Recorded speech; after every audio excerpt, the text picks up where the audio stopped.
அன்பார்ந்த ஸ்ரீ குபேரன் டிவி நேயர்களுக்கு கிருஷ்ணன் ராஜகோபாலன் காலை வணக்கத்தை அறிவித்துக் கொள்கிறேன். கார்த்திகை மாதம் என்று சொல்லும்போது ராசி நேயர்களே அதிக மாற்றத்தை கொடுக்கிறது.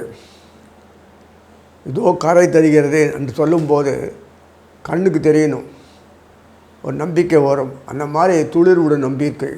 அந்த கார்த்திகை மாதம் ஆரம்பிக்கும் போதே கார்த்திகை 1ஆம் தேதி சனீஸ்வரர் வக்கர நிவர்த்தி ஆகிறார். சனீஸ்வரர் வக்கர நிவர்த்தி ஆனதுனால நமக்கு என்ன பிரயோஜனம்னா, நம்ம உடம்புல தெம்பு டானிக் இருக்குல்ல, உடம்பு மனோபலம், வாக்கு பலம், சைவ பலம், உடம்பு பலம், சரீர பலம், எல்லா பலமும் நெகட்டிவ் எஃபெக்ட்ஸ்லாம் உடஞ்சி போயிடும். உடம்பு பலமாகிட, மனசு தெளிவாக இருக்கும், ஆனந்தமாக இருக்கும், முடியும், நமக்கு ஒரு தைரியம், கட்ஸ் வரும். அதெல்லாம் வருது தான் சனீஸ்வரன் வக்கர நிவர்த்தி ஆகிறதுனால வருது. அதே சமயத்தில் மறுநாளைக்கு பார்த்தோன்னா 2ஆம் தேதி குரு வக்கரமாகிறார்.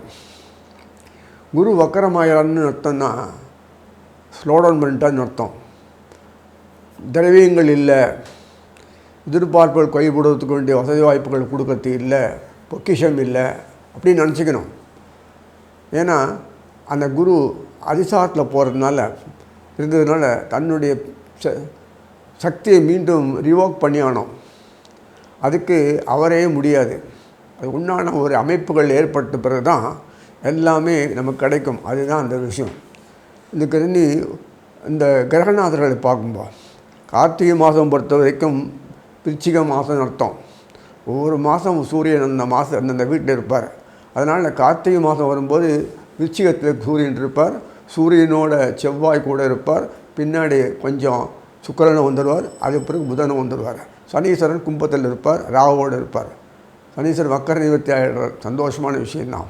அதே சமயத்தில் குரு வக்கரமாகி கடகத்தில் இருப்பார். குருவனுடைய பார்வை கிடைக்கும் விருச்சிகத்துக்கு, சனீஸ்வரனுடைய பார்வை கிடைக்கும்.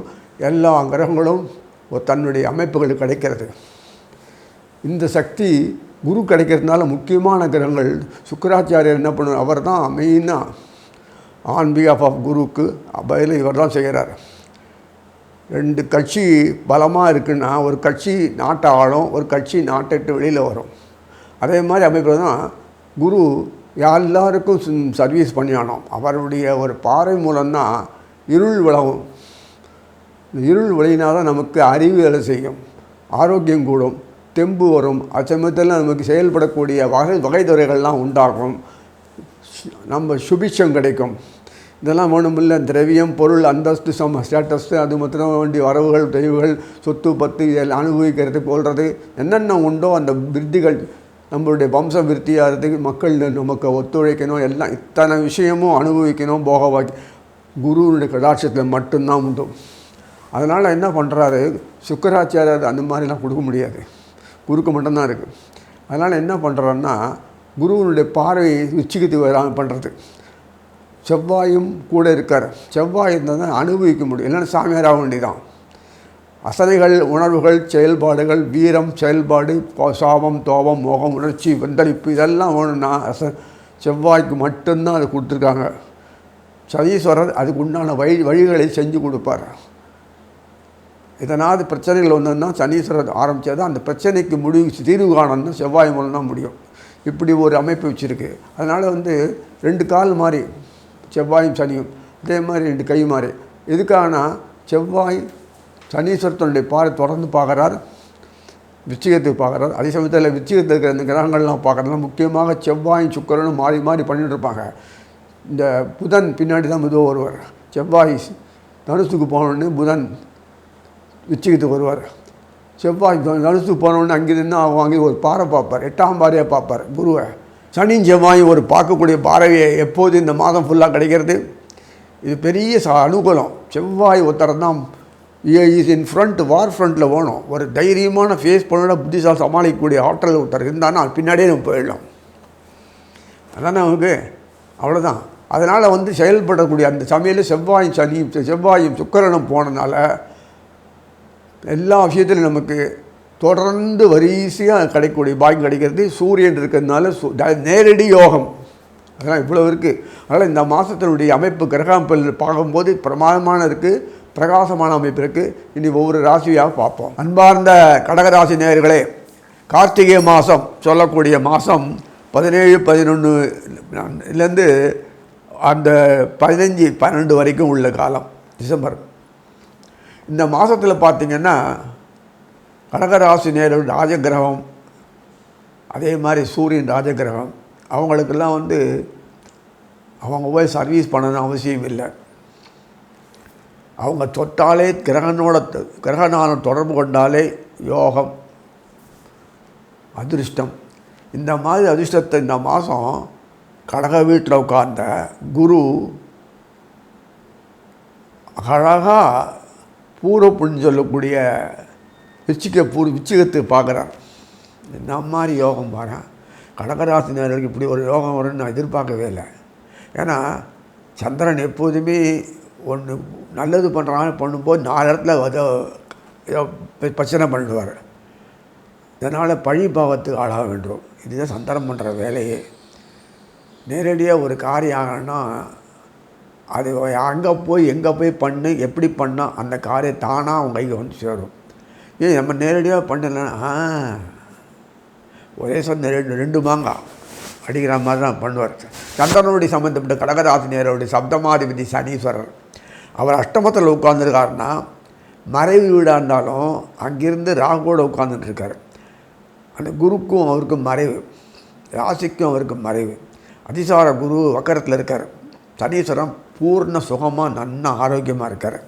இதில் என்ன போயிட்டுன்னா 8ஆம் வீடு அந்த உங்களுடைய கும்பமாக இருந்தாலும் சப்தமாதிபதி சனி தான். என் பொண்டாட்டி வெளியூர் போனாலும் என் பொண்டாட்டி தான். என் அப்பா வெளியூரில் இருந்தாலும் எங்கள் அப்பா தான். யாரும் மாறாது. ஆன் பிஹாஃப் ஆஃப் ஃபேமிலிக்கு அவங்க செய்வார். அதனால் கடத்திரம் அஷ்டமத்தில் உட்கார்ந்தாலும் அஷ்டமாதிபதியாக செயல்பட மாட்டார். அதனால் நீங்கள் 8ஆம் வீடு சனி, அஷ்டம சனின்ற வருத்தத்தில் விட்டுறாதீங்க. உலகத்துக்கு வேணால் சொல்லிக்கலாம், அவ்வளோதான். இங்கே சனீஸ்வரர் ராகுவோடு இருக்கும்போது பார்வை படையாது, நல்லபடியாக போச்சு. சனீஸ்வரர் அழகாக 10ஆம் பார்வையாக பூர்வ புண்ணிய வீட்டை பார்க்குறாரு. பிச்சிகத்தை பார்க்கக்கூடிய பாக்கியம் கிடைக்கிறது. சூரியன் சனி சூரியன் தொடர்பு கிடைக்கிறது. கூடிய செவ்வாய் சனி சூரியன் செவ்வாய் ஒரே சமயத்தில் கிடைக்கிறது. செவ்வாய் கடகத்து ரொம்ப வேண்டியவர். இங்கே 2 பேரும் சனி செவ்வாய் சண்டை போட முடியாது. ராஜகிரகம் சந்திரன். அதனால் முன்னாடி 2 பேரும் சைலண்ட்டாக தான் இருக்கணும். செவ்வாய் அன்பி ஓட்டு கொஞ்சம் எடுத்துப்பார், பரவாயில்ல. அதே சமயத்தில் அந்த புதன் வருவார். சுக்கராச்சாரியர் கூடயே இருப்பார். சுக்கிரன் செவ்வாய் சூரியன் பூர்வ புண்ணியத்தில். சுக்கிரன் யாருன்னா லாபாதிபதி, சுகஸ்தானாதிபதி. இந்த பாருங்க வேடிக்கை. வாழ்க்கையில் சுகம்தான் மெயின். விருத்தி, படிப்புகள் விருத்தி, மேலே வித்தைகள் விருத்தி. ஒரு இண்டஸ்ட்ரியில்னா அது அந்த மாதிரி ப்ரோக்ராம்னு அது சம்மந்தப்பட்ட விஷயங்கள்லாம் படித்து கல்வி அறிவு பெறும்போது இன்னும் டெவலப் பண்ணலாம். அதே மாதிரி ஒவ்வொரு விஷயத்துலையும் பார்த்து இந்த மாதத்துலேருந்து கொடுக்குறாரு. உங்களோட திறமைக்கு வளர்க்குறதுக்கு எப்படி திறமையை சாமர்த்தியம் பயன்படுத்திக்கணுமோ அந்த மாதிரி பயன்படுத்தக்கூடிய ஒரு அமைப்பை உண்டாக்குறாரு. ஏனாதானோ படிச்சுட்டு மேலே போய் வேலை செய்கிறது கிடையாது. உங்களுக்கு எதிர்பார்ப்புக்கு தகுந்த மாதிரி வித்தைகள் கொடுக்குறார், எதிர்பார்த்த மாதிரி வேலை பணியை கொடுக்குறார், உழைப்பை கொடுக்குறார், வருமானத்தை கொடுக்குறார். எல்லாமே வருது. மனைவி கல்யாணம் ஆகலைன்னா பொண்டாட்டி கொடுக்க போகிறார். எத்தனை விஷயங்கள்லாம் வருது. ஜீவனத்துக்கு போய் நல்ல வேலையில் அமௌண்ட் சம்பாதிச்சோதும் உனக்கு கல்யாணம் அப்படின்னு ஒரு முட்டாள்தனமான ஒரு போக்கு நாட்டில் வருது. கல்யாணம் ஆனப்பறம் இருக்கிற வேலையை கொட்ட விட்டு அப்புறம் தெருளிக்கிற மாதிரி வராதானே. விதி எப்படி வேணால் பண்ணும் இல்லை. அதனால் இதெல்லாம் தேவையில்லாது.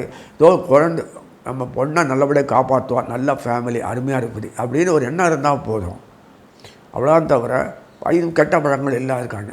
ஸோ இதெல்லாம் சாமர்த்தியமாக இருக்கானா, செயல்படுறானா அப்படின்னு ஊதாரியாக இல்லாத இருக்கானா, இதெல்லாம் பார்த்து இது மாதிரிலாம் பார்க்கறது விட்டுட்டு இன்கம் நிறைய ஏற்படுறது, எவ்வளோ கடன் வச்சுருக்காரு, எவ்வளோ இதுக்கு எனக்கு வரும்போது என்ன சொத்துக்கள் வரும், இதை மாதிரியே பார்த்து ஒருத்தர் பொண்ணையோ கொடுப்பாங்க, பொண்ணு எடுப்பாங்க.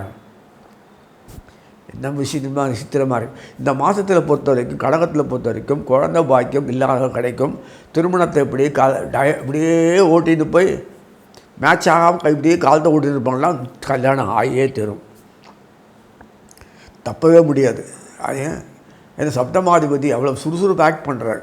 சப்தமாதிபதி பூர்வ புண்ணியத்தை பார்க்குறார், சொல்லக்கூடியவர். அதே குரு அவர் வந்து பாக்யாதிபதி, 6ஆம் வீட்டு அதிபதி தான் பாக்யாதிபதி, அவரும் பார்க்குறாரு. சூரியன் தனாதிபதி, குடும்பஸ்தானாதிபதி, அவரும் பார்க்குறாரு. நிச்சயம் குடும்பம் ஒற்றுமையாகவும் அங்கே பிரிஞ்சு போன குடும்பம்லாம் ஒன்றா சேரும். சண்டை பிடிச்சி அப்பா புள்ள அது சண்டை போட்டு மகாபாரதம் போட்டு நடக்கும். அதெல்லாம் மாறி போய் மறுபடியும் அருமையான குடும்பமாக இருக்கும், ஒற்றுமையாக இருக்கிற பாக்கியம் வரும். எதிர்பார்ப்புகள் நிறைவேறிடும். அவ்வளோ எதிர்பார்ப்புகள், ஆசைகள், எதிர்பார்ப்புகள் அதெல்லாம் நிறைவேறும். இதெல்லாம் வரக்கூடிய ஒரு காலம்தான் இந்த மாதம், கார்த்திகை மாதம். தீபம் ஏற்றுறோம் இல்லை, அஷ்டலட்சுமி வீட்டுக்கு தான் ஏற்றுறோம். அதுதான் வருது. 1ஆம் தேதியே சனீஸ்வரன் வக்கர நிவர்த்தி பெறுகிறார். 2ஆம் தேதி குரு வக்கரமாகிறார். இந்த அதிசார குரு வக்கரமாக இருந்தாலும் மறுபடியும் மேலே போக முடியும், பழையபடியே வீட்டுக்கு போக முடியும். மேலும் குரு கடகத்தில் அதிசாரத்தில் போய் வக்கரமானால பொறுப்புகள் ஃபுல்லாக சுக்கிரன் எடுக்கிறார். லே ஆஃப் கொடுத்த மாதிரி குருவுக்கு ரெஸ்ட், ஓய்வு, இடைக்கால ஓய்வு. அந்த குருவினுடைய பார்வை கிடைத்தா போது மற்றதெல்லாம் சுக்கிராச்சாரியர், செவ்வாய், புதன் இவங்கெல்லாம் பண்ணிப்பாங்க. சனீஸ்வரர் தொடர்ந்து பண்ணுறாரு. ஸோ இதெல்லாம் அமைப்பில் சனீஸ்வரர் ஒரே இடத்துல உட்காந்துருக்கார். இன்னும் போகலைன்னா கவலைப்படாது, மாதம் போவார். அவர் போகிறதுக்குள்ளேயே நவகிரக நாயகர்கள்லாம் அவங்க கும்பலாக 3 பேர் 3 பேர் இப்படி போய் பண்ணு மாதத்தில் மொத்தமாக கும்பத்தில் எல்லாமே அத்தனை நவகிரகங்களும் ராகு கேதுக்கு நடுவில் அதில் குரு பார்வையோட இத்தனையும் செயல்படுறது பாருங்கள், ஆச்சரியமாக இருக்குல்ல. இதெல்லாம் அதனால் இப்போதைக்கு நமக்கு வேண்டியது குடும்பம் சுபிஷமாக இருக்கணும். குடும்பத்தில் ஏனோதானோ இருந்தாலும் கருத்து மாறி மறுபடியும் ஒரு மனசில் ஒரு திருப்பி தெம்போடு மறுபடியும் செயல்படணும். சமாதானம் அடையணும். பிரீத்தி சொத்து பத்துகள் தாவாக இருந்தால் தீர்ந்து போயிடணும். அழகாக ஆளுக்கு குடும்பம் எடுத்துக்கணும். வியாதியில் படுத்திருந்தாங்கன்னா படுத்த பிழைக்க மனத்தில் ஒரு சில அதெல்லாம் கிளியர் ஆகணும். மனசுக்கு தெம்பு வராமல் சம்பவங்கள் நடக்கும். ஆரோக்கியம் கண்கூடும். மருத்துவ செலவு காக்கும் இல்லை, மருத்துவ செலவை இது ஒரு நின்றுவிடும், இனிமேல் தேவையில்லைன்னு. இதெல்லாம் இத்தனை மாதிரி ஒரு விஷயங்கள்லாம் வருது. வெளிநாடு போய் சம்பாதிக்கிற அந்த மோகத்தை இனிமேல் அடியோடு விட்டுருங்க. அப்படி விட்டால் கூட அமெரிக்காத்தை அந்த நாடு வேணால் போகலாம். இங்கேயே எல்லாம் வசதி வரும். எல்லா இண்டஸ்ட்ரியும் இங்கே வந்து வெளிநாட்டில் இன்வெஸ்ட் பண்ணணும்னு வரும்போது எதுக்கு வெளிநாட்டுக்கு நீ போகிறீங்க? உங்களுக்கு ஆள் தேவையில்லை, இங்கே தேவையாக இருக்குது. அதனால் நீங்களே யோசித்து முடிவுச்சுக்கோங்க. அதனால் எல்லாமே நமக்கு கொடுக்குறாரு. வரிசையாக வரக்கூடிய மாதங்கள் ஃபுல்லாகவே பொற்காலம்தான். அடுத்தடுத்து ஒன்று வீடு இல்லையா, வீடு வாங்கிக்கோ, இந்த வாங்கிக்கோ. கடன் நிறைய இருக்கா, ஐயோ அந்த பணத்தை அதில் போடு, இதை போடு, இன்வெஸ்ட் பண்ணி இதை ரொட்டேட் பண்ணி அப்படி பண்ணி ரிட்டேட் பண்ணி வீடு வாங்கிடுவார். அந்த கடன் அடைச்சி வீடு வாங்கிடுவார். ரீஃபைனான்ஸ் ஃபெசிலிட்டி ஏதோ ஒன்று. பிஸ்னஸில் வியாபாரத்தை போட்டு அங்கே அவன்ட்டு அவர் ஆஃபர் கூட இவனுக்கு ஆஃபர் கூட அங்கே எடுத்துங்க, அங்கே டிஸ்ட்ரிபியூட் பண்ணி மில்த்ரி அந்த மாதிரி ரொட்டேஷனுக்கு வேண்டிய பிஸ்னஸ் டாக்டிஸ்ட் ஆட்கள்லாம் உங்களுக்கு பார்ட்னராக வருவாங்க. இதெல்லாம் வரக்கூடிய பாக்கியம். அதை பார்த்து திருப்பி ஒரே தொழிலை பண்ணுறதுக்குள்ள வேறு அதில் சம்மந்தப்பட்ட சிஸ்டர் கன்சர்ன் சொல்கிற மாதிரி அது சம்மந்தப்பட்ட எது தேவையோ டிமாண்ட் மார்க்கெட் எதிர்பார்த்தா மாதிரி அந்த விஷயங்கள்லாம் நீங்கள் புரிஞ்சுன்னு செயல்படக்கூடிய அளவுக்கு உங்களுக்கு ஆற்றல் திறமையை வளர்ந்து இந்த நேரத்தில் அதுக்கேந்த பார்ட்னர்ஸு சேருவாங்க. எல்லா விஷயத்துலேயும் ஒரு அனுகூலமான போக்கு வருது. எதிர்பார்த்து காத்துருக்கணும் அவசியம் இல்லை. எல்லாம் உடனுக்குடன் பைசல் ஆகக்கூடிய காலம் இது இந்த மாதத்தில். அதனால் உங்களுடைய சம்மந்தப்பட்ட கடகத்துடன் சம்மந்தப்பட்ட எப்போதுமே கடகம் நேரடியாக இன்வெஸ்ட் பண்ண மாட்டாங்க. இதெல்லாம் இன்வெஸ்ட் பண்ண கொள்வது, அதே மாதிரி பெரிய இடத்துல போஸ்ட்டில் உட்காந்து அட்மினிஸ்ட்ரேஷன் பண்ணுறது, நிர்வாகத்துறையில் இல்லை இண்டஸ்ட்ரியில் உட்காந்து சூப்பர்வைஸ் பண்ணி கைட் பண்ணி அந்த டெக்னிக்கல் எல்லாம் புதுசாக ட்ரெண்டு தகுந்த மாதிரி செயல்படுத்துறது இதெல்லாம் பண்ணுவாங்க. ஸோ அதில் ஒரு வளர்ச்சிக்கு உண்டான வழிபாதைகள் எல்லாமே சிறப்பாக செயல்படக்கூடிய இந்த காலத்தில் ஆரோக்கியம் கண்கூடாக பார்க்கலாம். ஆரோக்கியத்தை நம்ம தொட்டதுக்கெல்லாம் டயர்டாக போய் உடனே அது இது இப்படி போய் இதோ பண்ணிட்டு மனசுக்கு தெம்பு, உடம்புக்கு தெம்பு, எல்லாம் தெம்பு நம்மளுடைய எதிர்பார்ப்பு தகுந்த மாதிரி இந்த வீட்டுக்காரியாக இருந்தாலும் சரி தான், பிள்ளையாக இருந்தாலும் மூஞ்சி தூக்காமல் அழகாக பண்பாக அன்பாக மரியாதை பக்குவமாக அழகாக பேசுகிறது பார்த்து ஆச்சரியப்படுவோம். நம்ம மேலே இவ்வளோ அக்கறை வச்சு பாசம் வச்சு ஒரு பாசத்தோடு அன்போடு பரிவோடு இப்படி பேசுகிறது குழந்தைகள்லாம் கெட்டிக்காரத்தனமாக இருக்குது. எதிர்த்து கண்ணாமனா பேசும், வாய் திறந்து என்னமும் சொல்லும். இதெல்லாம் இப்படி பேசுகிறது ஆச்சரியமாக இருக்குது. அது அவார்டு வாங்கி நம்மள்கிட்ட காமிக்கும், என்கரேஜ் பண்ணும். நம்ம ரொம்ப சந்தோஷமாக இருக்கும். கலைத்துறையும் சரி, எழுத்துறையும் சரி, எந்த துறையிலும் சரி, விஞ்ஞானத்துறையிலும் சரி ஆற்றல் மிக்கவனாக இருக்கும். இதெல்லாம் போட்டிகள் சரி இதெல்லாம் இருக்கும். விளையாட்டு நன்னாவே இருக்கும். இதெல்லாம் வந்து உலகமயமாக்கல் எல்லாம் இப்போ வந்து உலகமயமாக்கல் 0 ஆகிடுது. எல்லாம் இங்கே இந்தியா மயமாக்கல் தான், பாரத மயமாக்கல் தான். அங்கங்கே வியாபாரம் பண்ண முடியாது, பிரச்சனைகள் ஆகி இங்கே வந்து வியாபாரம் முதல் போட்டு வியாபாரம் பண்ணுவோம். இங்கேருந்து தான் எல்லாமே நடக்க போது. நமக்கு எல்லாம் காசு பணம் கொட்டு ஃபாரின் எக்ஸ்சேஞ்ச், இங்கே நமக்கு நம்ம பணம் எல்லாமே ஆகிடுது. இந்த மாதிரி எங்கேயா பார்த்துருக்கீங்களா? ஏன்னா உலக அளவில் நம்ம நாடு நம்பர் 1 ஆகணும். எவ்வளோ காலம் வெயிட் பண்ணுறது? 1008 ஓட்டை இருந்தது, எல்லாம் நிறவலாடும். அரசுகளுடைய வலு ஸ்ட்ராங் ஆகிடும். தர்ம முறையில் இயங்கக்கூடிய அரசுகளுடைய வலு நல்ல நயமாகும். புத்திசாலித்தனம், ராஜ்ய நிர்வாகம்ன்றது லேசு இல்லை, அதி சாமர்த்தியமான ராஜதந்திரங்கள் அதெல்லாம் இயக்கக்கூடிய ஒரு அமைப்புள்ள நாடுகள் தொடர்ந்து நமக்கு வந்து உதவி செஞ்சக்கூடிய அமைப்பில் இருக்குது. நம்ம கையில் இருக்குது. நம்ம பாரத பூமி கையில் மற்ற நாடெல்லாம் அடங்கி இருக்கணும். சக்கரவர்த்தி யோகங்கள் கிடைக்கும். இதெல்லாம் பார்த்தா ரொம்ப ஆச்சரியமாக இருக்கும். வாழ்க்கையில் டேர்னிங் பாயிண்ட்டுன்னு இருக்கு, வெளிப்பட்டீங்களே, சடன்னாக வரும். அதான் அதிருஷ்டம். திருஷ்டாந்தத்தில் ஒன்று காணும். இந்த மாதிரி அமைப்பு எதிர்பார்க்காம வந்தால் தான் நமக்கு ஒரு பெரிய விழிப்புணர்ச்சி ஆஹா பகவான் இருக்கான், நம்ம உழைப்புக்கு இப்போ தான் அது வேல்யூ வந்திருக்கு, மதிப்பு வந்திருக்கு, நம்ம இதை புரிஞ்சிட்டுருக்காங்க. நம்ம ஒத்துழைக்கிற மற்றவங்க நம்மளோட ஒத்துழைக்கிறாங்க. நீங்கள் மற்றவங்களோட ஒத்துழைக்கலாம், மற்றவங்க உங்களோட ஒத்துழைக்கிறோம். இதெல்லாம் வரவே வராது, இப்போ வருது. அதனால் இதெல்லாம் ஆப்பர்ச்சுனிட்டி கிடைக்கும்போது பயன்படுத்தி கொள்ள வேண்டியது ஹியூமன் பீயிங். நம்ம மாதிரி அந்த மாதிரி பயன்படுத்தக்கூடிய காலம்தான் இந்த பொற்காலம் சொல்லி பயன்படுத்திக் கொள்வதை பிரார்த்தித்துக் கொள்கிறேன். ஸ்ரீ குபேரன் டிவியை பார்த்தமைக்கு நன்றிகள். மேலும் இது போன்ற தகவல்களை தெரிந்து கொள்ள ஸ்ரீ குபேரன் டிவியை சப்ஸ்கிரைப் செய்யுங்கள். மறக்காமல் பெல் ஐக்கானை கிளிக் செய்யுங்கள்.